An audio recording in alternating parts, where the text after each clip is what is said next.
tivemos o quê? Esqueci de gravar o início da aula, gente. Posteriormente, nós tivemos o quê?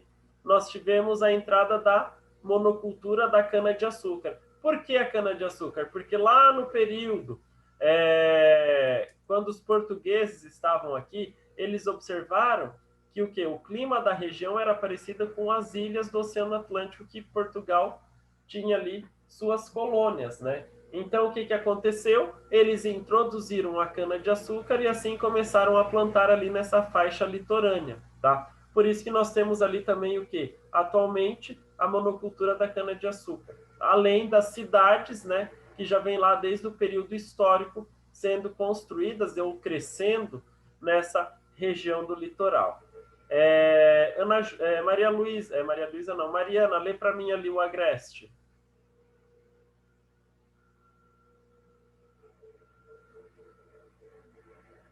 Mariana? Oi. Tá me ouvindo? Você pode abaixar ali a tela, professor? Posso. Aí. O Agreste apresenta aspectos de transição entre o litoral úmido e o sertão mais seco.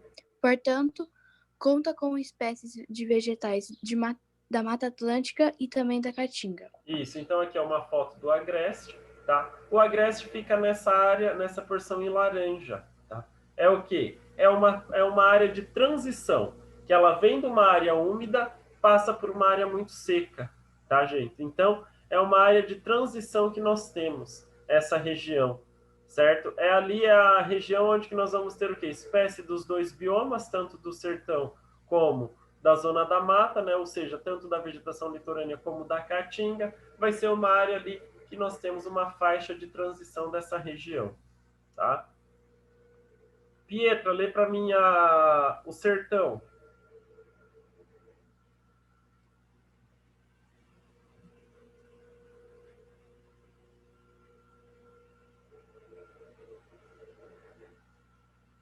Não? Ela não tem microfone. Então lê para mim, Hernani. O sertão. Por quê? Porque você... Eu quero que você lê. Isso é tudo eu. Lê lá. Eu? É.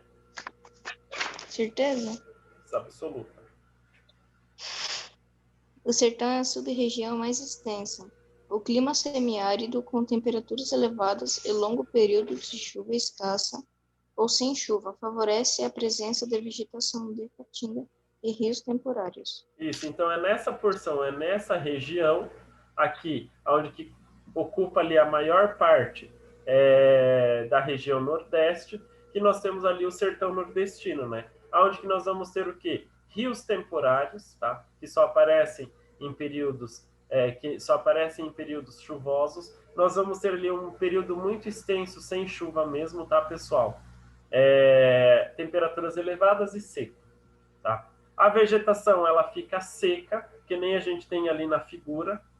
A vegetação ela fica dessa forma mesmo, tá?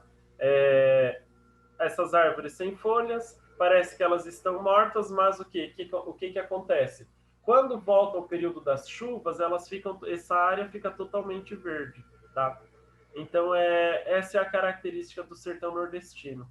Tanto é que nós tivemos agora, final do ano passado, início desse ano, se eu não me engano, nós tivemos o quê?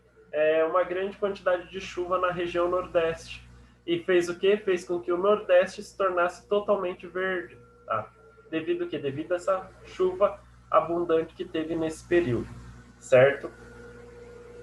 Para terminar essa parte,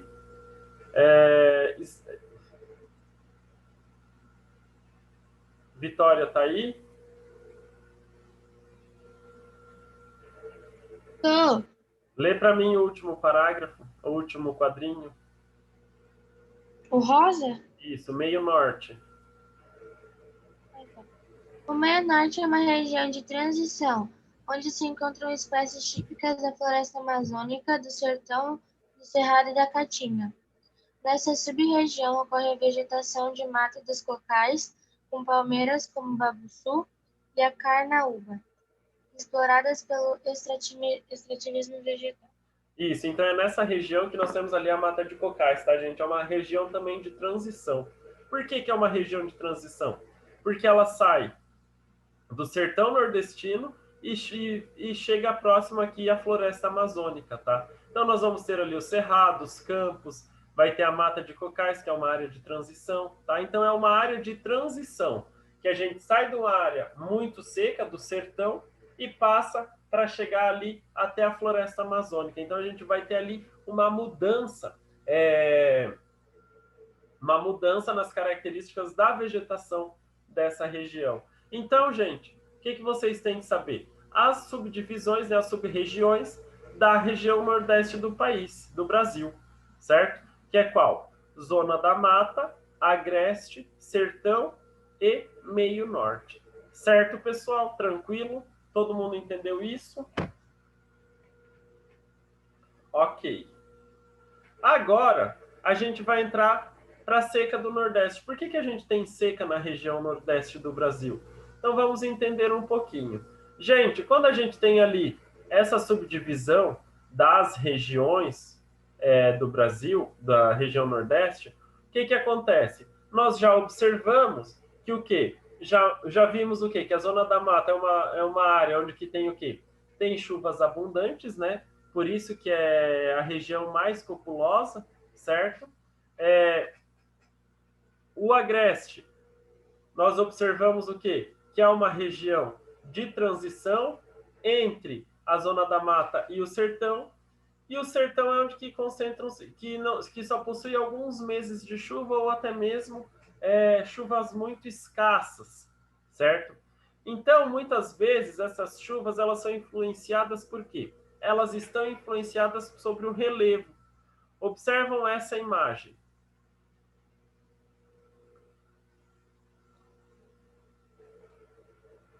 Observam essa imagem. Eu vou ler para vocês esse parágrafo e vou explicar, tá?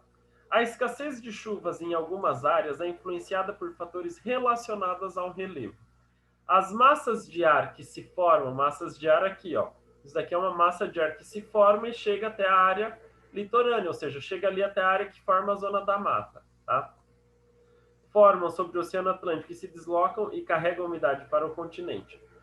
Ao encontrar, então, essa daqui é uma massa de ar que ela se forma no Oceano Atlântico e traz a umidade para o continente.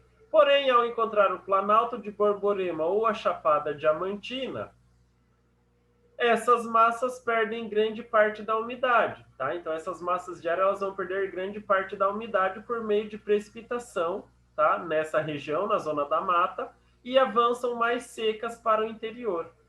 Isso ocorre porque ao passar a barreira natural, essas massas de ar elas se elevam. Então, quando a gente tem essa barreira natural, as massas de ar elas vão se elevar. E ao atingir certa altitude, os ventos quentes são resfriados e o vapor da água se condensa, provocando as chuvas orográficas. Tá? Então, nós vamos ter o quê? As chuvas orográficas são essas chuvas que nós temos o quê? As massas de ar, elas vão subir muito. Ao subirem e atingir uma certa altura, esse ar quente que traz essa umidade, junto com a massa de ar, essa umidade e o calor, ele vai o quê? Vai resfriar, nós vamos ter a condensação da chuva. Tendo essa condensação da chuva, nós vamos ter o quê? Nós vamos ter uma massa de ar seca que vai acabar ultrapassando essa barreira. Por isso que a gente tem o quê? Nessa região, nós temos o sertão nordestino, tá? Além disso, as secas do Nordeste, elas são agravadas por dois fenômenos. Nós temos ali o fenômeno El Niño e o fenômeno Laninha. Quando o El Niño está atuando, o El Niño é o quê? É o aquecimento das águas do Oceano Pacífico próximo à linha do Equador. Quando nós estamos ali sob a influência do fenômeno El Niño, o que vai acontecer? Nós vamos ter uma grande quantidade de chuva aqui na nossa região, principalmente na região sul, região sudeste, região centro-oeste. Por quê? Porque a umidade ela vai vir com mais intensidade aqui para a nossa região.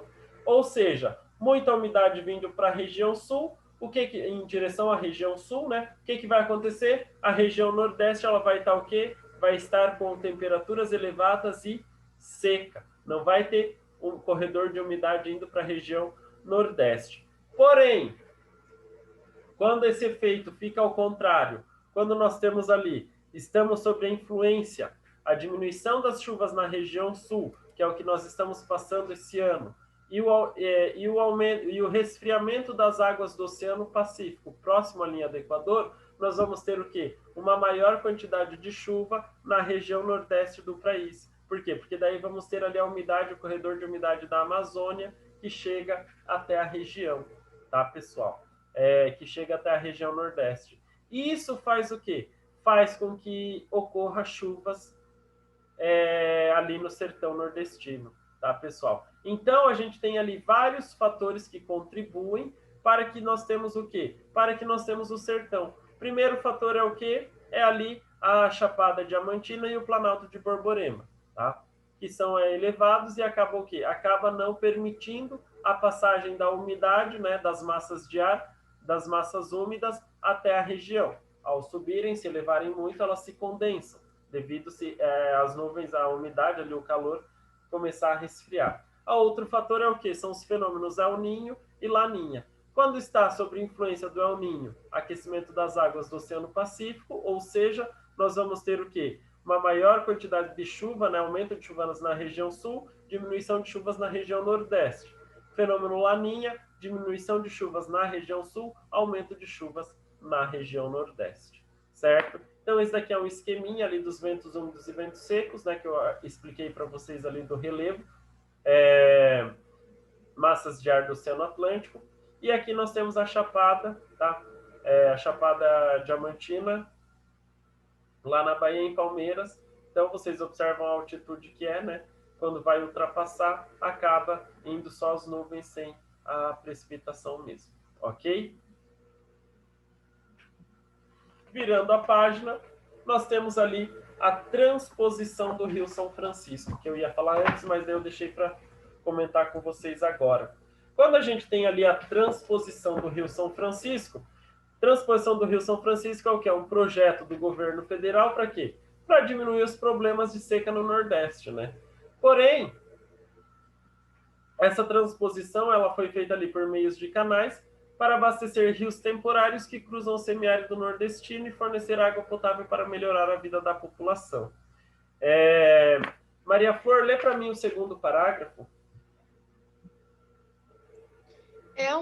É um projeto polêmico, pois estima-se que a transposição cause grande impacto ambiental no São Francisco, um rio já bastante alterado pela ação humana e que precisa ter vegetação de suas margens preservada ou reconstituída. Além disso, a transposição pode reduzir significativamente a água do rio em alguns trechos. Isso. Por que a gente vai ter a diminuição da água do rio em alguns trechos? Porque vai ser retirada, né, para essa transposição.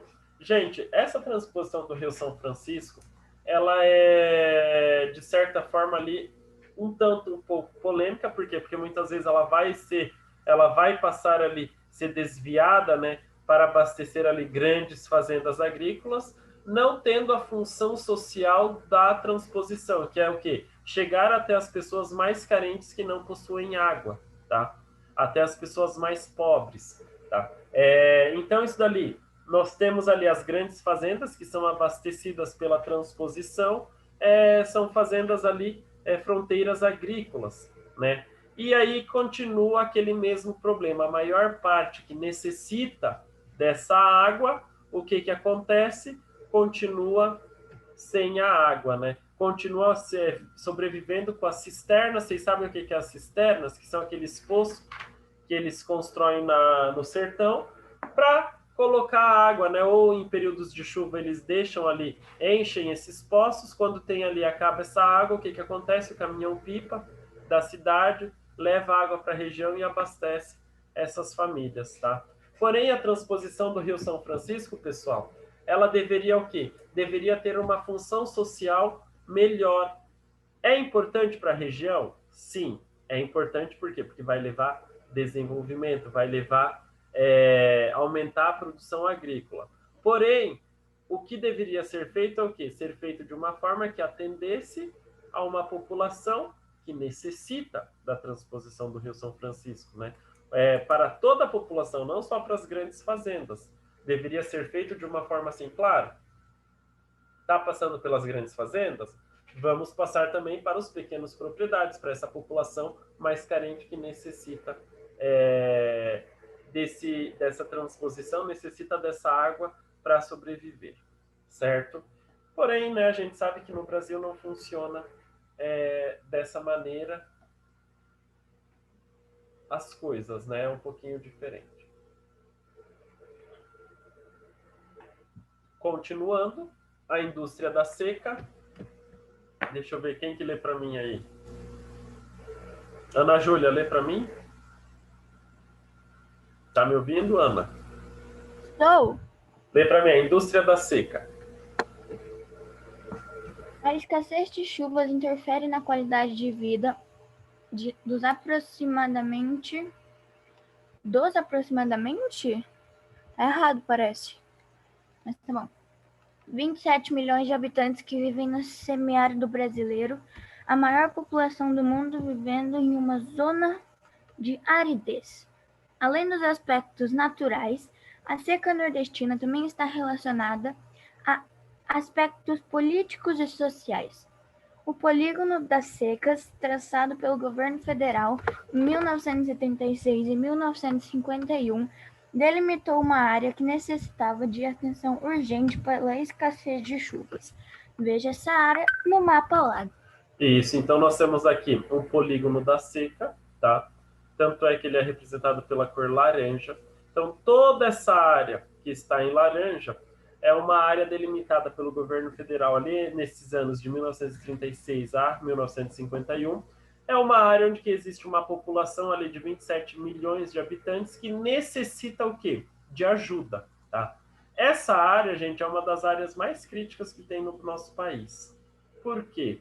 Porque nessa área aqui a gente tem uma quantidade significativa de pessoas, né? Somando ali essa população da quase o estado do Paraná, Rio Grande do Sul e uma parte de Santa Catarina em número de pessoas que estão o quê? Vivendo com uma baixa qualidade de vida, pois não tem ali acesso à água potável diariamente, não tem acesso ali à alimentação diariamente. Por quê? Porque quando você tem ali uma seca, muitas pessoas nessas áreas, elas acabam que não tendo a sua alimentação necessária, né? Existe muita pobreza ali na região nordeste do Brasil. Há muita riqueza? Sim, há muita riqueza, porém ela não está distribuída de forma mais igualitária.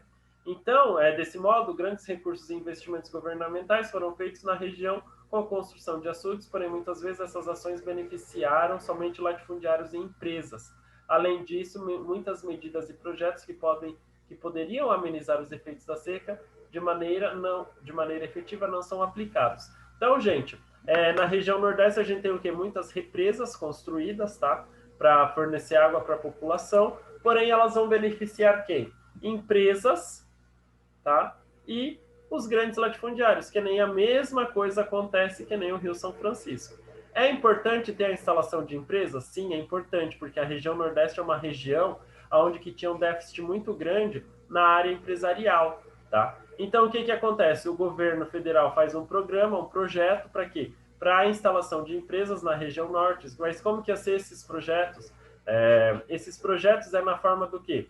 Na ajuda fiscal, ou seja, diminui ali o valor dos impostos, abrindo o quê? Abrindo essa margem para as empresas poderem se instalar na região Nordeste. Então, nós temos ali uma ajuda fiscal, onde que ela vai ter ali, coloca ali uns 10 anos de isenta de impostos, que é uma ajuda, ou paga imposto pela metade, dependendo ali do combinado, né, do contrato com o governo federal. É feita essa instalação da empresa, porém a empresa ela tem que fazer o quê? Tem que fazer ali projetos sociais. Só que muitas vezes não acontece. Além dessas empresas serem instaladas, elas são o quê? Elas se beneficiam dessas construções dessas represas ou açudes, né, para a utilização da água. E novamente, quem que fica sem ali quem que fica sem esse benefício são quem? são as pessoas mais carentes, né? As pessoas que necessitam da água para sobreviver, tá, gente? Mas, assim,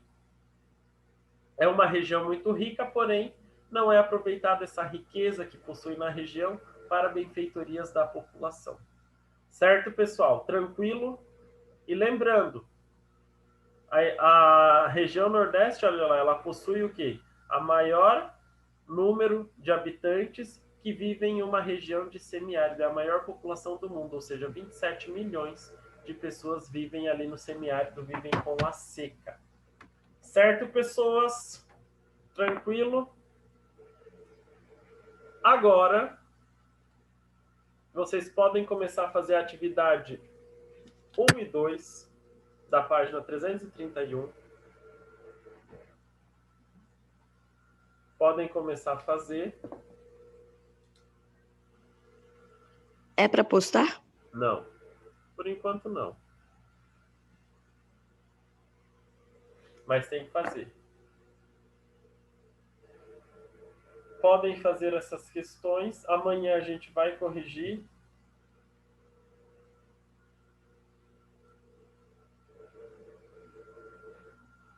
Tá? E daí nós damos continuidade com a região Nordeste do nosso país.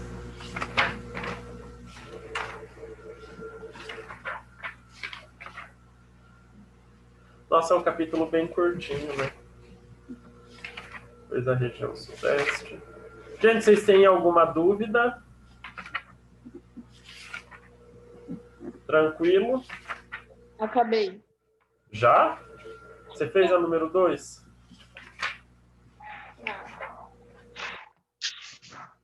Preguiça. Preguiça. Toma vergonha, rapaz. Não pegou o sistema, não consegui.